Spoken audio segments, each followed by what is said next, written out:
ત્યારે તારીખ આજે 15 ઓક્ટોબર 2025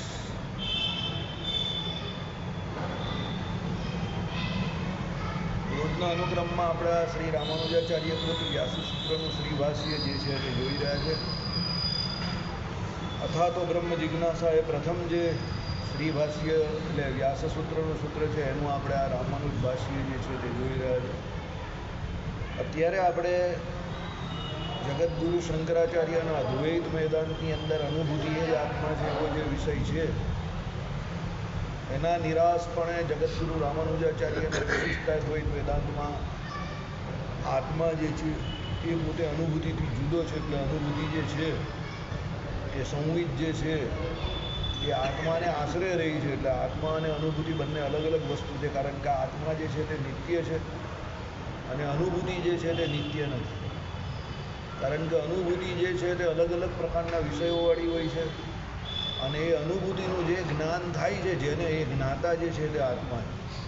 એટલે આત્મા પોતે જ અનુભૂતિ છે એવો જે જગતગુરુ શંકરાચાર્યનો અદ્વૈત મત જે છે એનો અહીંયા જગતગુરુ રામાનુજાચાર્યના મત દ્વારા નિરાશ કરવામાં આવેલો છે કે ભાઈ આત્મા અને અનુભૂતિ બંને અલગ અલગ છે. આત્મા પોતે કેવો છે? અતિશય સ્થિર છે. એ પ્રમાણે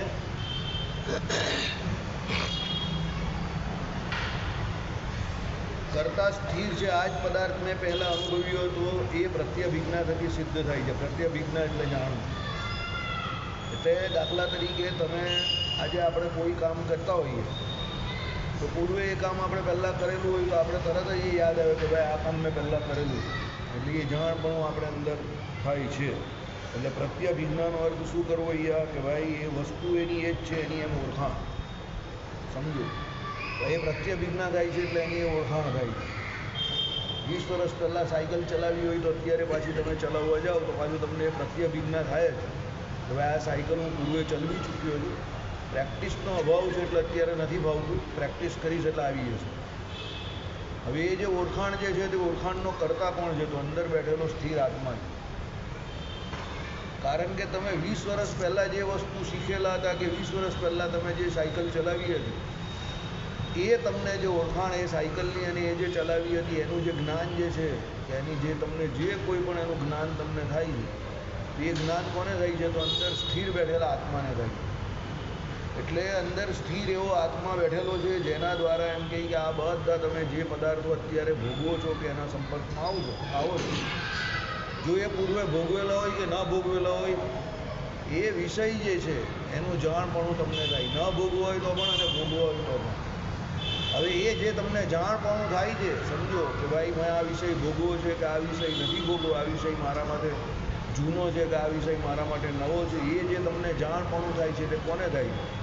તો અંદર બેઠેલા સ્થિર એવા આત્માને થાય છે. એટલે મૂળ આત્મા જે છે તે અનુભૂતિથી જુદો છે. જે જ્ઞાન જે છે કે સંવેદન જે છે કે અનુભૂતિ જે છે એનાથી જુદો છે.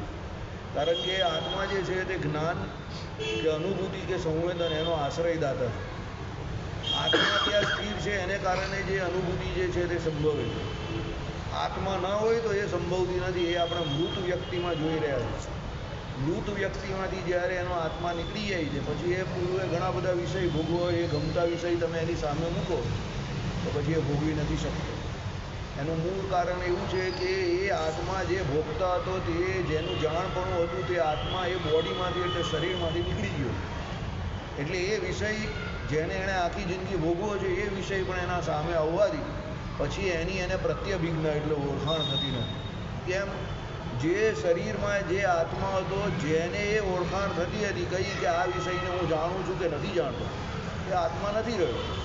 એટલે જ્યારે કોઈ પણ વ્યક્તિ મૃત થઈ જાય છે ત્યારે એને કોઈ પણ પ્રકારની બહારના વિષયોની પછી ઓળખાણ એટલે પ્રત્યભિજ્ઞા થતી નથી. એ વસ્તુ એ સિદ્ધ કરે છે કે સ્થિર એવો આત્મા કોઈને કોઈ જગ્યા પર શરીરને વિશે રહ્યો છે તે ક્યાં? તો હૃદયસ્થ. અને ગઈકાલે આપણે જે પેલા આપણા સત્સંગી જીવનમાં શિક્ષાપત્રિકનો જે શ્લોક છે એમાં જીવનું નિરૂપણ આવે છે, એમાં જે આપણે ગઈકાલે બોર્ડ ઉપર જોયું એમાં જોયું એ પ્રમાણે કે ભલે રહ્યો છે સ્થિર એક હૃદયને વિશે, પણ એનું જ્ઞાન જે છે તે ક્યાં? પાદ તળથી માંડીને સર સુધી એટલે માથા સુધી નખથી શિખા પર્યંતે પોતે પોતાના ધર્મભૂત જ્ઞાને કરીને વ્યાપીને રહ્યો. કહેવાનું તાત્પર્ય એવું છે કે એ આત્મા રહ્યો છે. આત્મા પોતે પોતાના એક સ્થાનને વિશે એટલે હૃદય રતસ્થ એવું લખેલું છે અંદર, પણ એની જ્ઞાન શક્તિ જે છે તે સમગ્ર શરીરને વિશે વ્યાપીને રહેલી. એને કારણે કે હાથમાં પગમાં કે કોઈ પણ શરીરના અંગ ઉપર તમને કોઈ પણ પ્રકારની કોઈ ઉણપ કે ઓછપ કે કોઈ દુઃખ આવી પડે તો એ આત્મા પણ એ ભેળો દુઃખી થાય છે, કારણ કે એની જ્ઞાન શક્તિ સર્વ શરીરને વિશે વ્યાપીને રહેલી. એ જ પ્રમાણે અહીંયા અને એ જે શરીરને વિશે આત્મા જે રહ્યો છે, સમજો એટલે હૃદયને વિશે રહ્યો છે, તો ત્યાં એ રહ્યો જ છે, પરમેનન્ટ રહ્યો. અને પછી જે અલગ અલગ પ્રકારની અવસ્થાએ કરીને એના સ્થિતિભેદની વાત જે કરેલી છે કે કંઠને વિશે જાય છે એની સ્થિતિ, કે પછી એની આંખને વિશે જાય છે, તે એની જ્ઞાન શક્તિની વાત છે. કે એની જ્ઞાન શક્તિ વિશેષે કરીને જ્યારે જાગ્રત અવસ્થામાં એટલે એ આંખને વિશે હોય છે ત્યારે એમ કહે કે શું છે જાગ્રત અવસ્થામાં એ વર્તે છે એવું કહે, ત્યારે એને વિષયોનું યથાર્થ જ્ઞાન. કંઠને વિશે જાય છે ત્યારે સમજવું કે ભાઈ સ્વપ્ન અવસ્થાને વિશે પહોંચેલો છે, અને એ પ્રમાણે એ અવસ્થા ભેદે કરીને એને જ્ઞાન શક્તિમાં ઓછપ કે વધારાપણું કે તમને જે કંઈ ફેરફાર જે છે તે દેખાય છે. પણ મૂળ આત્મા પોતે હૃદયસ્થ છે અને પોતે આખા શરીરને વિશે વ્યાપીને રહેલો છે. બરાબર? ચલો, સંવિતને ઉત્પત્તિ વગેરે છે એ મેં જાણ્યું છે, હું જાણું છું, હું જાણતો હતો, તેનું જ્ઞાન હાલ નષ્ટ થયું એમ પ્રત્યક્ષ થકી સિદ્ધ છે, તો પછી એ બેની એકતા કેમ સંભવ છે? સંવિત એટલે અનુભૂતિનો. આ કોણ કહે છે? અદ્વૈતીઓ એ કહે છે કે ભાઈ અનુભૂતિ જે કોઈ છે એને ઉત્પત્તિ વગેરે છે એટલે શું છે કે એ મેં જાણ્યું છે, હું જાણું છું, હું જાણતો હતો, તેનું જ્ઞાન હાલ મને નષ્ટ થયું છે. ઘણી વખત એવું નહીં હોય આપણે કે ભાઈ યાદ હતું પણ ભૂલી ગયો. બરાબર? એમ પ્રત્યક્ષ થકી સિદ્ધ છે તો પછી એ બેની એકતા કેમ સંભવે? સોરી, આ રામાનુજાચાર્યનો જવાબ છે જે આગળ આવી ગયો. એટલે કહેવાનો મતલબ શું છે? સંવેદનની અને સંવેદનના કર્તાની બંનેનું જુદાપણું છે. બરાબર? સંવેદન એટલે જ્ઞાન અને સંવેદનનો કર્તા એટલે કોણ? તો જ્ઞાતા. આ તમને સંવેદનવાળું એકવાર પાછું સમજાવી દઉં છું, કારણ કે આ વારે વારે આવે છે. હવે તો એ તમને આગળ જ્યારે સમજાવવાનું ત્યારે ન હતું તે સમજાવી દઉં, કોઈ જે ન હાજર હતો તેના માટે સમજો. અત્રે સંવેદન, સ્વયં પ્રકાશતા અને પ્રકાશ એ ત્રણની વ્યાખ્યા આપી. પ્રકાશ નામનો જે ધર્મ તે એટલે શું? તો ચિત્ત અચિત સર્વે પદાર્થોમાં રહેલો છે. ઘટ પ્રકાશે છે અને આત્મા પણ પ્રકાશે છે, અર્થાત વ્યવહારી શકાય તેવો થાય છે. એટલે જેટલા જેટલા જગતમાં જળ અને ચેતન પદાર્થો તમને દેખાય છે એને તમે વ્યવહારી શકો છો. વ્યવહારી શકો છો એટલે એને જાણી શકો છો. તે શું છે? તો એ પ્રકાશ. પ્રકાશ એટલે શું છે કે એ જાણે કે બધા પ્રકાશમાન થાય એટલે એને તમે જાણી શકો. એટલે જગતમાં જેટલા પણ તમને પદાર્થ દેખાય છે, બરાબર, તે પદાર્થ જે છે તે બધા કેવા છે કે એને તમે પ્રકાશ કરી શકો છો. એટલે એમાં જળ પણ હોઈ શકે અને ચેતન પણ હોઈ શકે, જેની આપણે ગઈકાલે વાત કરેલી કે ભાઈ જ્ઞાતા એવો જીવ તો અંદર રહેલો જ છે. અને જ્ઞાન જે છે તે જ્ઞાન શું છે? તો જ્ઞાન તમને જળ અને ચેતન બંને પ્રકારના પદાર્થોનું થાય. એ સામે પેલા આમાં આવી ગયું એ પ્રમાણે, શિક્ષાપત્રીમાં આવી ગયું ને એ પ્રમાણે કે તમને જળ પદાર્થોનું પણ જ્ઞાન તો થાય જ છે, કારણ કે માયાનું પણ તમને જ્ઞાન તો થાય જ છે. પછી એ જીવે પોતે પોતાના વિવેક દ્વારા નક્કી કરવાનું શું કે માયાનું જે જ્ઞાન છે તે કેવું છે? હેય રૂપ એટલે કેવું છે? ત્યાજ્ય છે. અને આત્મા પરમાત્મા સ્વરૂપ સંબંધી જે જ્ઞાન છે તે કેવું છે? તો એ તમારે ગ્રહણ કરવા યોગ્ય છે, એટલે ઉપાદેય છે.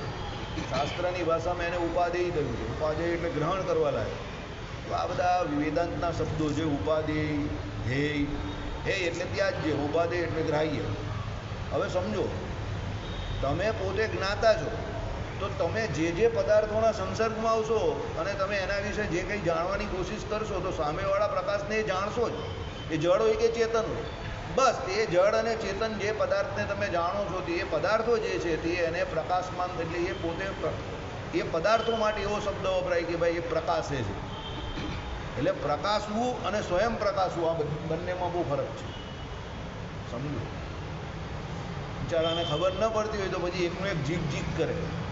પ્રકાશવું એટલે શું છે? જળ અને ચેતન બંને પદાર્થ પ્રકાશે છે. હવે પ્રકાશે છે એટલે એનો મતલબ એવો નથી કે સ્વયં પ્રકાશ છે. સમજી ગયા મારી વાત? સ્વયં પ્રકાશ કોણ છે? તો જીવ પોતે છે. તો એ કેવી રીતે? તો સાંભળો, ઘટ પ્રકાશે છે, આત્મા પણ પ્રકાશે છે, અર્થાત વ્યવહારી શકાય તેવો થાય આ પ્રકાશ. હવે બીજું છે સ્વયં પ્રકાશતા, જેમાં પ્રકાશ કરવાનો નહીં પણ પ્રકાશ થવાનો ભાવ રહેલો છે, તે ફક્ત આત્માનો જ ધર્મ છે.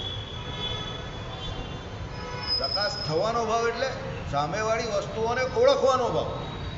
સમજો, સ્વયં પ્રકાશ એટલે પોતે પોતાને તો ઓળખે, પણ સામેવાળી વસ્તુને પણ ઓળખવાનો ભાવ છે. હવે જળ પદાર્થ જે છે તે પોતે પોતાની જાતને ઓળખાઈ નહીં શકતો.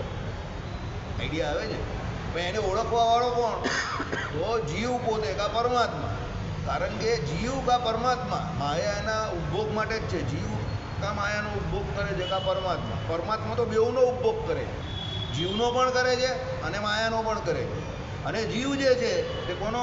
માયાનો પણ ઉપભોગ કરે છે. જીવ પરમાત્માનો પણ ઉપભોગ કરે છે, પણ કઈ અવસ્થામાં? મુક્ત અવસ્થા. કારણ કે મુક્ત અવસ્થામાં જ્યારે જાય છે ત્યારે એ ભગવાન જે છે એ ભગવાનનો ભોગ કરે છે. કેવી રીતે ભોગ કરે છે? કે ભાઈ ભક્તિ દ્વારા એ ભગવાનના સ્વરૂપનો, ભગવાનના રૂપનો, મૂર્તિનો, ભગવાનના અનંત કલ્યાણકારી ગુણો જે છે એનો એ શું કરે છે? ભોગ કરે છે. પણ ક્યારે? મુક્ત અવસ્થા. સમજો. હવે અહીંયા સમજવા જેવું શું છે? પ્રકાશ અને સ્વયં પ્રકાશ વચ્ચેનો ફરક શું? તો પ્રકાશ શબ્દ જળ અને ચેતન બેઉને લાગે, કારણ કે બંને પ્રકાશ થાય છે. પણ સ્વયં પ્રકાશ શબ્દ ફક્ત આત્મા અને પરમાત્માને જ લાગે. આઈડિયા આવે છે કંઈક? ભેજે મેં ઘુસા, અલ્લાહ ને ભેજા ભેજા, લેકિન ભેજા નહીં ભેજા એવું નહીં કરતા. સમજો, પ્રકાશ તો બધું થાય. દુનિયામાં તમને જેટલા પદાર્થ દેખાય તે બધા પ્રકાશમાન થઈ શકે છે. એવું નથી કે કોઈ ઘટના કે કોઈ પદાર્થ એવા છે કે જે તમે એને જોઈ ન શકો કે એના વિશે ન જાણી શકો. એટલે પ્રકાશમાન તો બધા પદાર્થ થાય છે, કારણ કે જાણવા લાયક તો બધું જ છે. પણ હવે તમારે શું જાણવું છે એ વિષય વિવેક કોણે શીખવાનો છે? આત્માએ પોતે. એટલે એ સ્વયં પ્રકાશ છે. એટલે જળ અને ચેતન એ બંનેને શું લાગે કે એ બંને પદાર્થો કેવા છે? તો પ્રકાશ તો એ બંનેનો થાય, પણ સ્વયં પ્રકાશ કોણ છે? ફક્ત આત્મા. કેવી રીતે? એ આ રીતે. શું? સ્વયં પ્રકાશતા જેમાં પ્રકાશ કરવાનો નહીં પણ પ્રકાશ થવાનો ભાવ રહેલો છે તે ફક્ત આત્માનો જ ધર્મ છે. એટલે એ પોતે પ્રકાશમાન થાય છે. એટલે એ પોતે પોતાને પણ ઓળખે છે અને એના ગુણ દ્વારા કોને ઓળખે છે? સામેના પદાર્થોને પણ ઓળખે છે. પણ જળ પદાર્થમાં આ વિશેષતા નથી. બરાબર? ચલો, હવે એનાથી ત્રીજું હવે જે આવે તે સાંભળો. અને સંવેદન જેમાં પ્રકાશ કરવાનો રહેલો છે તે વિષયનું જ હોય છે. આ રીતે સ્વયં પ્રકાશતા અને સંવેદનમાં ફેર. સંવેદન એટલે શું? કે જેનું જ્ઞાન થાય છે તે. જેમાં પ્રકાશ કરવાનો છે એટલે એ વિષય જે છે એમાં પ્રકાશ કરવાનો છે, એટલે એનું જ્ઞાન કરવાનું છે. તે શું છે? સંવેદન. આ ત્રણ શબ્દ વેદાંતના છે: પ્રકાશ, સ્વયં પ્રકાશ અને સંવેદન. પ્રકાશમાં આત્મા અને જળ એટલે માયા બેવ આવે. સ્વયં પ્રકાશમાં અત્યારે આપણી જાતને અહીંયા આત્માનો ટોપિક ચાલે એટલે આત્મા તરીકે લિમિટેડ રાખીએ. આમ તો ભગવાન તો છે જ સ્વયં પ્રકાશ, ભૂમિકામાં કહ્યું એ પ્રમાણે. પણ ભૂમિકામાં પણ ભગવાને આત્મા અને પરમાત્મા ભગવાન બોલાઈએ શાસ્ત્રીજીએ જ્ઞાન સ્વરૂપ આત્માની સ્વયં પ્રકાશતા એવી રીતે કહ્યો છે. પહેલો ટોપિક જે છે ને, એક ટોપિક છે જ્ઞાન સ્વરૂપ આત્માની. એટલે હરજીવનદાસ શાસ્ત્રીએ પહેલાં જ્ઞાન સ્વરૂપ આત્માની એટલે આત્માની સ્વયં પ્રકાશતા સિદ્ધ કરી છે, પછી ભગવાનની કરેલી. કારણ કે આત્માની પહેલાં આપણે આપણી સમજીએ તો ભગવાનની ખબર પડે ને. હવે એ આત્માનું કેમ લખ્યું એમાં પણ લોજિક છે. આત્મા કોણ છે? બોલ, આત્મા કોણ છે? તું છે કે હું છું? આત્મા કોણ છે? આપણે પોતે છીએ ને. હરજીવનદાસ શાસ્ત્રીએ કે જેટલા પણ વિદ્વાનો છે એ આત્માની ઓળખાણ પહેલાં કેમ આપે છે? સમજો, તમે પહેલાં તમારી જાતને ઓળખશો કે તમે કોણ છો ને તમે તમારી જાતને માનતા થશો તો પછી ભગવાનને માનશો ને. ભાઈ ભગવાન તો પછી આવે છે ને. એટલે શ્રીજી મહારાજે વચનામૃતમાં પહેલાં શું કહ્યું? પહેલો ટોપિક કયો આવે? હું ઊંઘ્યા કરો જ બેઠા બેઠા. ઊંઘ તો મને આવે છે, મહેનત બહુ કરી છે. એક જ જગ્યા પર આવે 2 વાર ગયો વગર કામ. પહેલું શું કહ્યું? આત્મનિષ્ઠા. પછી ભગવાનનું મહાત્મય. એટલે પહેલાં જીવ એટલે આત્મનિષ્ઠા. તો પહેલાં આત્મનિષ્ઠા દ્રઢ કરવાની કેમ કહી? કે તમે જ્યાં સુધી તમારા સ્વરૂપને આત્મા ન સમજશો ત્યાં સુધી પરમાત્મા સમજાવવાના નથી. ગીડ બેસી ગઈ. એટલે ભગવાને શું કહ્યું? આત્મનિષ્ઠા અને ભગવાનનું મહાત્મય આ બેનો શું લગાવી દેવો? ફેર લગાવી દેવો કે ભાઈ આત્મનિષ્ઠા અને ભગવાનનું મહાત્મય. વચનામૃતમાં દર 5 વચનામૃતે આજ આવ્યા કરે કંઈ ને કંઈ. ભગવાને આજ કહ્યું એ વાત. કેમ? કે ભાઈ આપણે હમણાં જે પેલો સામે આત્માનો ટોપિક ચાલે છે તો કાલે જ વાત થઈ કે દુનિયામાં 80 થી 90% સંસ્કૃતિઓ એવી છે કે જે આત્મા અને દેહને અલગ નહીં માનતી. 90%. આચાર્ય શ્રી મુગેન્દ્ર પ્રસાદજી બોલેલા. હે બધા 4 વાર જેવા જ છે. હવે અમુક તો કોઈ સંસ્કૃતિ કે કોઈ સંસ્કારવાળા જ નથી, બધા આમ તેમ ભર્યા કરે છે. આમ તેમ ભર્યા કરતા એવા 60-70% તો હશે જેને તત્વજ્ઞાન વિશે કોઈ લેવા દેવા જ નથી. ગધા ખાના જાણે ને ગધા ઉઠના જાણે ને ગધા સોના જાણે. સમજ્યા મારી વાત? તો દેહ ભોગી કે દેહને જ આત્મા સમજનારા 70-80% લોકો હશે. બાકીના 20%માં આ બધી ફિલોસોફી ચાલતી હશે.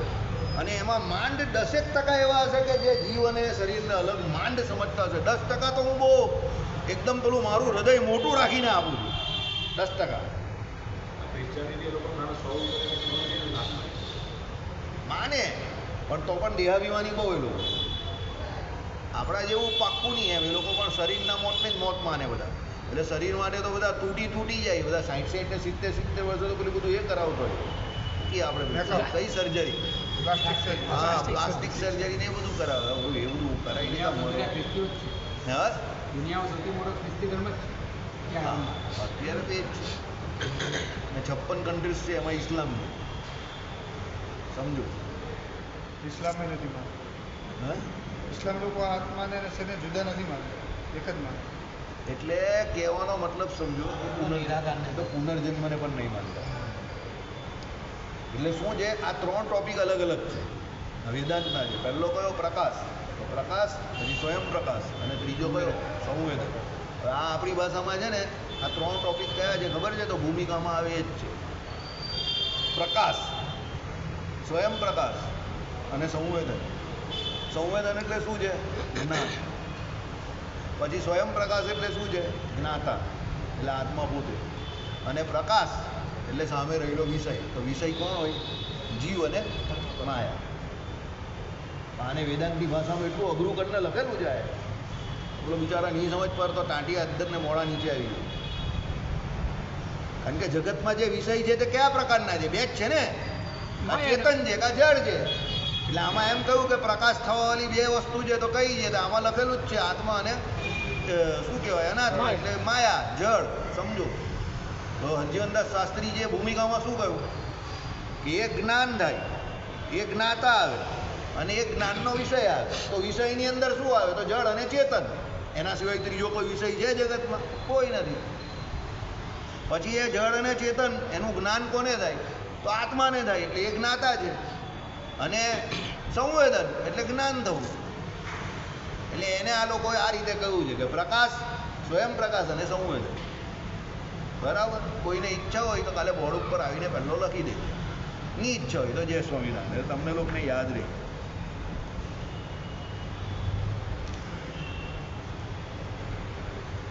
ચાલો.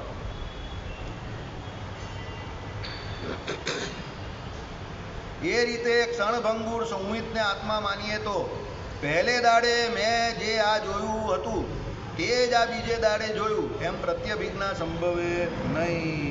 પ્રત્યભિજ્ઞા કરવા માટે એકનો એક કરતાં જુદે જુદે વખતે કાયમ રહેવો જોઈએ. અને સંવિત તો ક્ષણભંગુર છે. આજે છે તે કાલે નથી. માટે સંવિતથી પ્રત્યભિજ્ઞા બને નહીં. એટલે અનુભૂતિ જે છે એનાથી ઓળખાણ થાય નહીં. પ્રત્યભિજ્ઞા એટલે ઓળખાણ. કેમ? કારણ કે અનુભૂતિ પરમેનન્ટ નથી.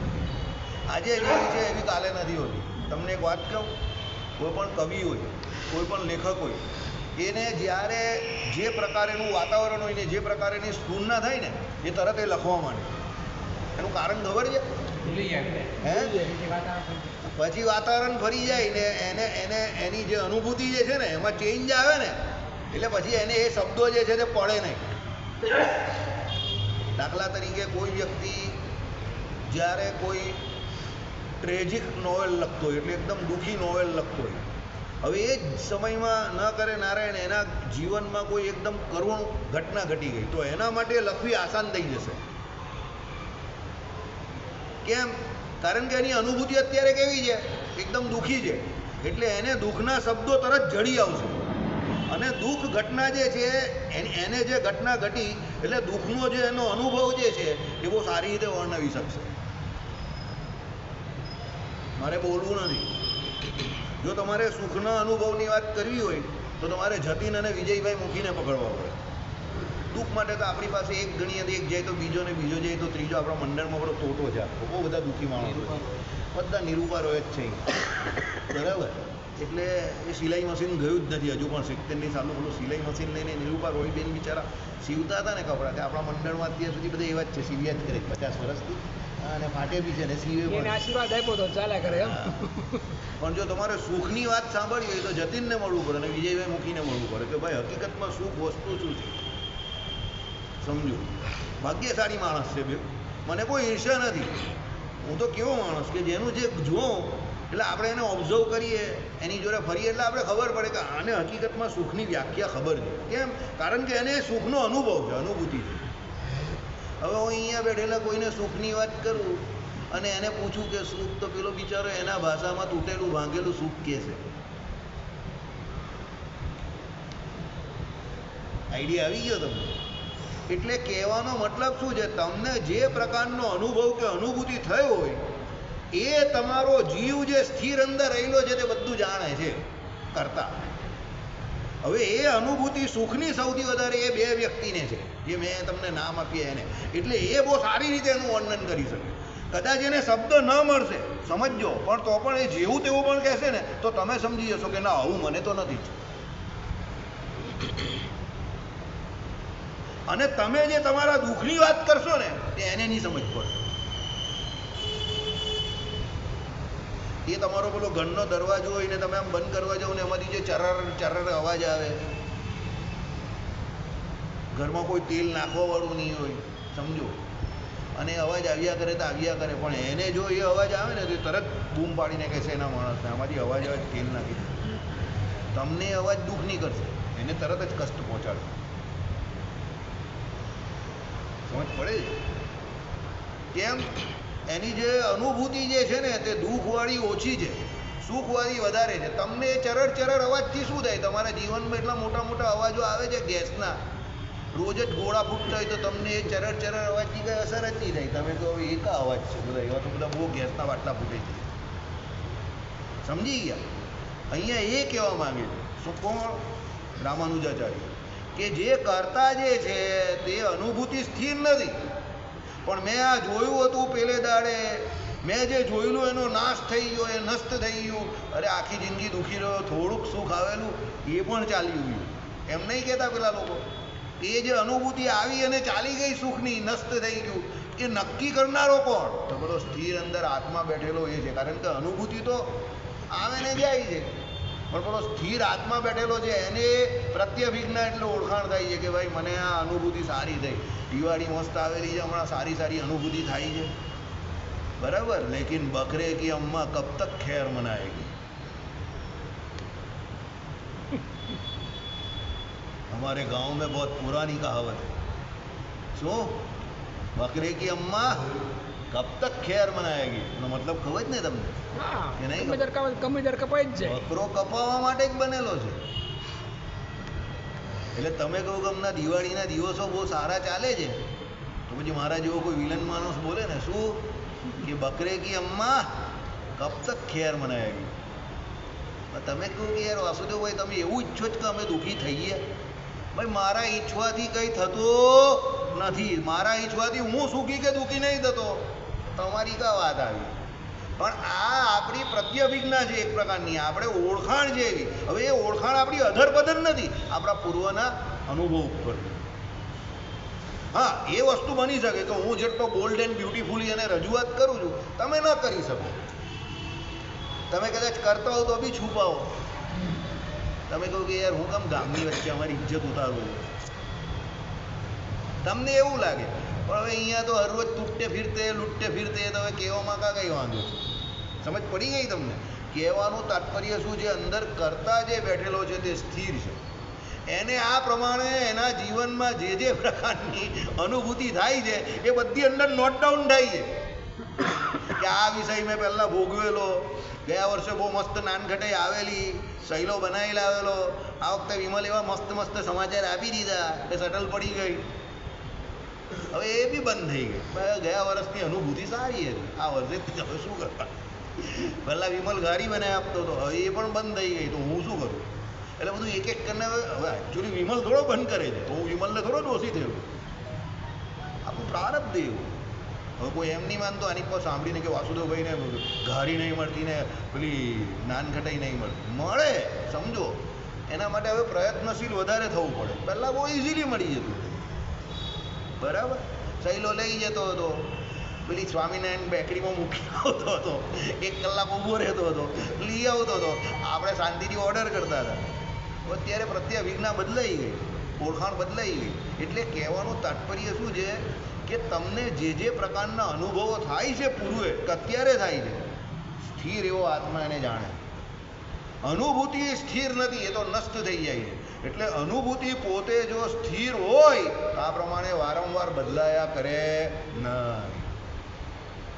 બદલાય જ ને, ભાઈ સુખ આવ્યું, દુઃખ આવ્યું, આ આવ્યું, તે આવ્યું. હવે બહેનોને જો અત્યારે દિવાળીમાં કોઈ ફુરસદ જ નહીં હોય, તમે કહો હવે કોઈ ફુરસદ નહીં, તમે જાઓ તમારું કામ જાતે કરી લો. કેમ?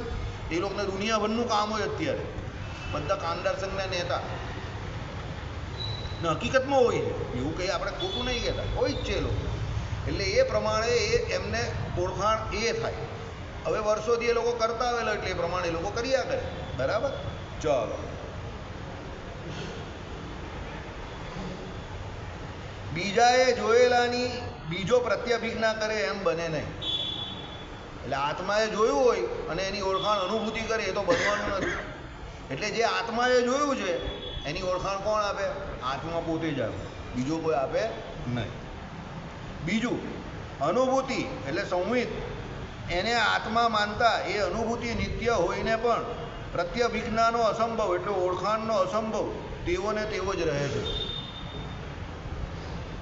શું કહ્યું તે પહેલાં સાંભળો.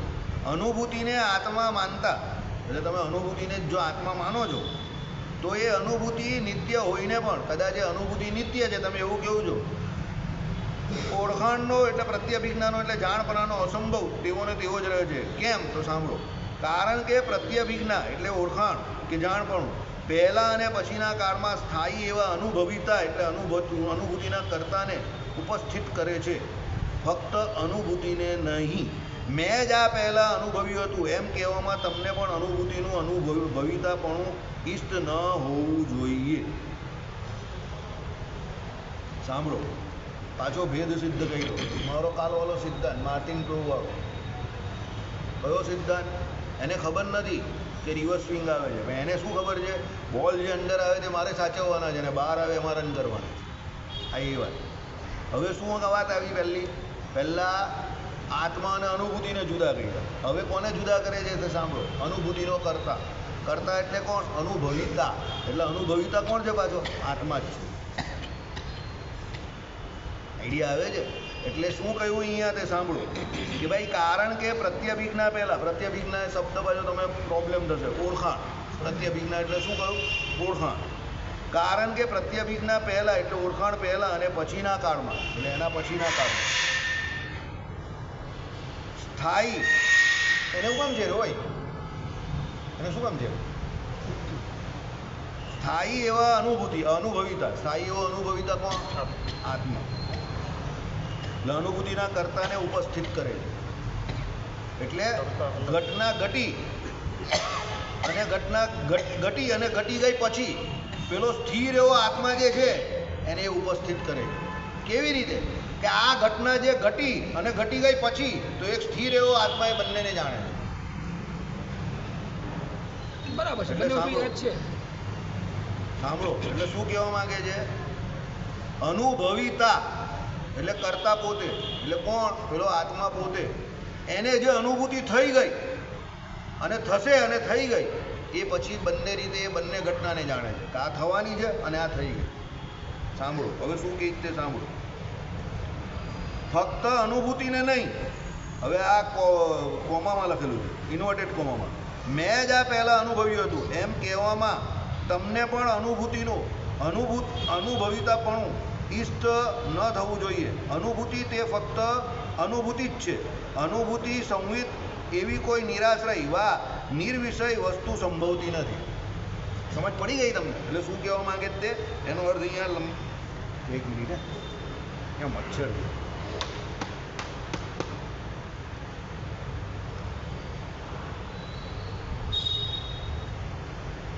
વિશેષણ વગરની કોઈ પણ વસ્તુ અનુભવમાં નથી આવતી, અને જે અનુભવમાં આવે છે વિશેષણ જ છે. અનુભૂતિ તે ફક્ત અનુભૂતિ જ છે, અનુભવિતા નહીં, એટલે એ કરતા નથી. એટલે સમજો પાછું અહીંયા રામાનુજાચાર્યએ કાલે મેં કહેલું એ સિદ્ધાંત, અનુભૂતિ અને અનુભવિતા એ બંનેને જુદા સાબિત કર્યા. અનુભવિતા કોણ? જેને અનુભૂતિ થાય છે તે, એટલે એ કોણ? કરતા, એટલે એ આત્મા. એટલે રામાનુજાચાર્ય અહીંયા શું કહ્યું તે સમજો. એકને એક જ વાત પાછી ફરીને કહી દે, તમે પાછા એટલે કન્ફ્યુઝ થાય કે આ પછી નવું કહેવાય. નવું નથી, એનું એ જ છે. એ કહ્યું કે અત્યારે આપણે આ વાંચી રહ્યા છીએ, હવે વાંચી રહ્યા ત્યારે એની અનુભૂતિ કોને થાય છે? મને ને તમને બેઉને થાય છે. હવે જ્યારે વંચાઈ જશે પછી પણ એની અનુભૂતિ તમને ને મને બેઉને થશે કે આ વંચાઈ ગયું.